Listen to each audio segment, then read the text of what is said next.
పెద్దలు రాష్ట్ర ముఖ్యమంత్రి వర్యులు ఇందాక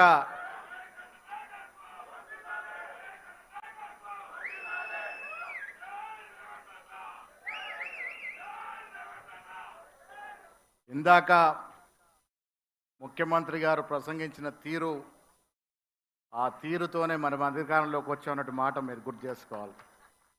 దమ్ము ధైర్యం, ఆ దమ్ము ధైర్యంతోనే 2023 అధికారంలోకి వచ్చాం.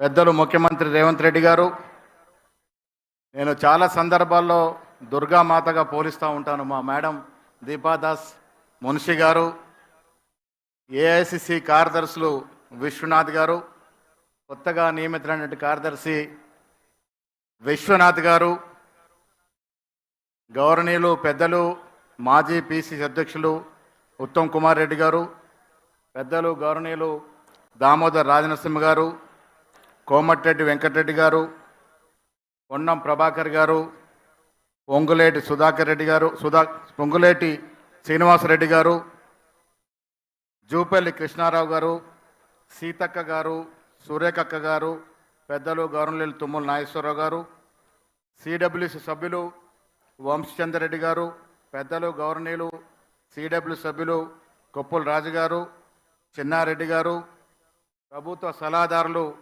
వేం నరేందర్ రెడ్డి గారు, వేణుగోపాల్ గారు, పెద్దలు గౌరవనీయులు మాజీ పిసి అధ్యక్షులు కేశవరావు గారు, అదేవిధంగా గీతారెడ్డి గారు, షబీర్ అలీ గారు, రుద్రాజు గారు, సుదర్శన్ రెడ్డి గారు, మా పెద్ద నాయకులు, నాకు అర్థమైంది ఆయన గౌరవంగా పెద్దగా లాస్ట్లో చెప్పాలని, పెద్దలు గవర్నర్ వి హనుమంతరావు గారు,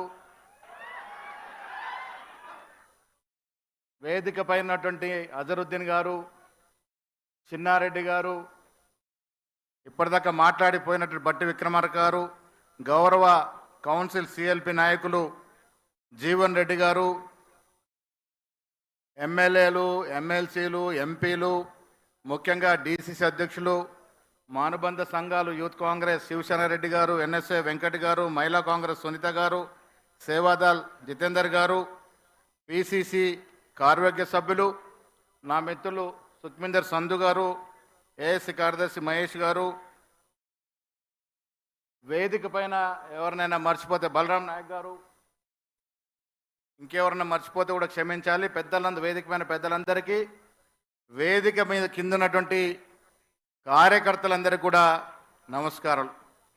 ఆ కార్యకర్త అనే పదానికి ఇవాళ నా నియామకం ద్వారా ఈ రాష్ట్ర చరిత్రలో ఒక గుర్తింపుగా ఉండిపోయే విధంగా ఆ పేరు వచ్చింది.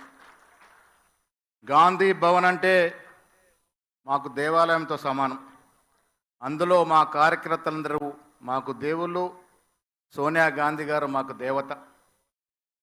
దేశంలో రాష్ట్రంలో నుండి నేడు కాంగ్రెస్ పార్టీ ఈ స్థాయి ఉంది అంటే మీ కష్టం, మీ శ్రమ, మీ త్యాగం. ఆనాడు రేవంత్ రెడ్డి గారు ముఖ్యమంత్రి అయిన తర్వాత ప్రజల్లో ఉత్సాహం రావటానికి కూడా కారణం ఏంటంటే 10 ఏళ్ళుగా మనం కష్టపడ్డ తీరు, కేసీఆర్ మనం ఇబ్బంది పెట్టిన తీరు, రేవంత్ రెడ్డి గారు ప్రజల్లో తిరుగుతూ ఉంటే ఈ అవకాశం ఈసారి వస్తుంది, ఇంకొద్దే కష్టపడదాం అన్నటువంటి ఆశతో మీరు కష్టపడ్డారు. కాబట్టే ఆనాడు సీనియర్ నాయకులు ఉన్నటువంటి సిఎల్పి నాయకులు బట్టి విక్రమార్క గారు, నాకు మార్గదర్శకులైనటువంటి ఉత్తమ్ కుమార్ రెడ్డి గారు, పెద్దలు విహెచ్ గారు, షబీర్ అలీ గారు, చాలామంది సీనియర్లు ఈసారి విభేదాలు పక్కన పెట్టి మనం అధికారంలోకి రావాలంటే అందరం కూడా కలిసికట్టుగా పనిచేయాలన్న తపనతో ముందుకెళ్ళినట్టు సందర్భం. కొన్ని కష్టాలు వచ్చాయి. నా నానాడు వర్కింగ్ ప్రెసిడెంట్ అయిన తర్వాత ఆనాడు ప్రధాన కార్యదర్శిగా ఉన్నటువంటి మా మిత్రులు మాణిక్ ఠాగూర్ గారు, రేవంత్ రెడ్డి గారు, బోసరాజు గారు ఆర్గనైజేషన్ ఇన్ఛార్జ్గా బాధ్యతలు ఇచ్చినారు. కాబట్టే ఇవాళ మీకు నేను దగ్గర కాగలిగినారు. నేను గతంలో ఉత్తమ్ కుమార్ రెడ్డి దగ్గర కూడా ఆర్గనైజేషన్లో పనిచేసినారు, తర్వాత రేవంత్ రెడ్డి గారి దగ్గర పనిచేసినారు. ఇద్దరు విభిన్నంగా కార్యాచరణ చేసేటువంటి అవకాశం. ఉత్తమ్ కుమార్ రెడ్డి గారు ఎంత జాగ్రత్త అంటే రాత్రి వేళ 12, 1 గంట 2 గంటల దాకా పనిచేసేవారు. ఒక మెసేజ్ కార్యకర్తకు పంపాలి అంటే దాంట్లో స్పెల్లింగ్ మిస్ అయిందని ఒకటికి 4 సార్లు తెప్పించుకొని చూస్తే తప్ప అది ముందుకు పోయేది కాదు. అదొక అలవాటు. అదే రేవంత్ రెడ్డి గారు ఏ సమాచారం పంపినా మీరున్నారన్నా మీరు చేయండి, నేను ప్రజలతో బయట చూసుకుంటాను, గాంధీ భవన్ మీరు చూసుకోండి. ఒక విభిన్నమైనటువంటి వ్యవహార శైలి. ఇద్దరు కూడా నాకు ప్రోత్సాహం ఇచ్చినటువంటి వ్యక్తులు. ఇలా రేవంత్ రెడ్డి గారు పిసిసి అధ్యక్షుడు తర్వాత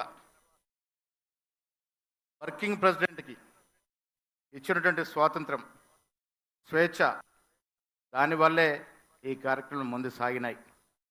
నేను చాలా సందర్భంలో చెప్తా ఉంటాను, కాంగ్రెస్లో ప్రజాస్వామిక స్వేచ్ఛ ఎక్కువ. విమర్శించుకుంటాం, బాహాటంగా మాట్లాడుకుంటాం. మీరు చూశారు ఎన్నికల ముందు కూడా రేవంత్ రెడ్డి గారు పిసిసి అధ్యక్షుడైన తర్వాత చాలా సందర్భాల్లో ఇక్కడ సీనియర్ నాయకులు చాలామంది ఇంట్లోకి నేను మాట్లాడాల్సిన పరిస్థితి, సంధానించాల్సిన పరిస్థితి ఆనాడున్న పరిస్థితిలో. కానీ సమయం వస్తే ఒకటవుతారని చెప్పాను. ఇలా ప్రభుత్వంలో వచ్చాక వాళ్ళంతా ఒకటయ్యారు. జాగ్రత్తగా నడుస్తూ ఉంది ప్రభుత్వం. ఇప్పుడు నాకు అవసరం కూడా పడట్లేదు, కానీ కోఆర్డినేట్ చేసే అవసరం. సో కాంగ్రెస్లో ఉన్న గొప్పతనం, ఎంత ప్రజాస్వామిక స్వేచ్ఛ ఉన్నా, ఎన్నిసార్లు కొన్ని సిద్ధాంతపరంగా విమర్శించుకున్నా, సమయం వచ్చినప్పుడు కార్యకర్తల కోసం ఏకమే అలవాటు కాంగ్రెస్ పార్టీలో ప్రతి కార్యకర్తకు ఉంటుంది.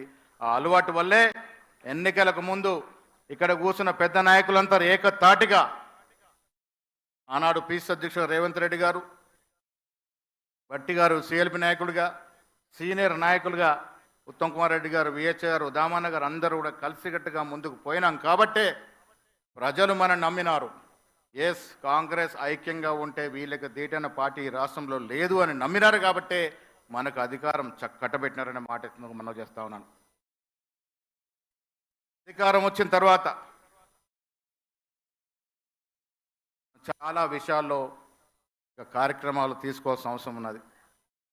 నేను ఇందాక చెప్పినట్టుగా గాంధీ భవన్ కార్యకర్తల నిలయం, 40 ఏళ్ళ అనుబంధం గాంధీ భవన్తో. నాకు నా పాద స్పర్శ తాకని ఒక సెంటీమీటర్ కూడా ఉండదు గాంధీ భవన్లో. అంతటి అనుబంధం నాకు. ప్రతి గోడ, ప్రతి కిటికీ, ప్రతి బల్ల, గేటు నుంచి ప్రహరీ గోడ నుంచి మొదలు కొడితే ప్రెసిడెంట్ అధ్యక్షుడి రూమ్ వరకు నేను తాకని స్థలం అంటే ఈ గాంధీ భవన్లో లేదు. అంతటి అనుబంధం నాకు. కార్యకర్తగా 83లో ఆనాడు డి శ్రీనివాస్ గారు నిజామాబాద్లో ఎమ్మెల్యేగా పోటీ చేసిన తర్వాత, నేను కాలేజీలో ఉపాధ్యక్షుడు ఎన్నికైన తర్వాత నన్ను పిలిచి ఎన్ఎస్యు జిల్లా అధ్యక్షుడు తీసుకోమంటే, నేను ఆ రోజు కరాటే మాస్టర్గా ఉన్నాను. క్లాసులు చెడిపోతాయి, రాజకీయాల్లో ఫుల్ టైం ఇవ్వలేను,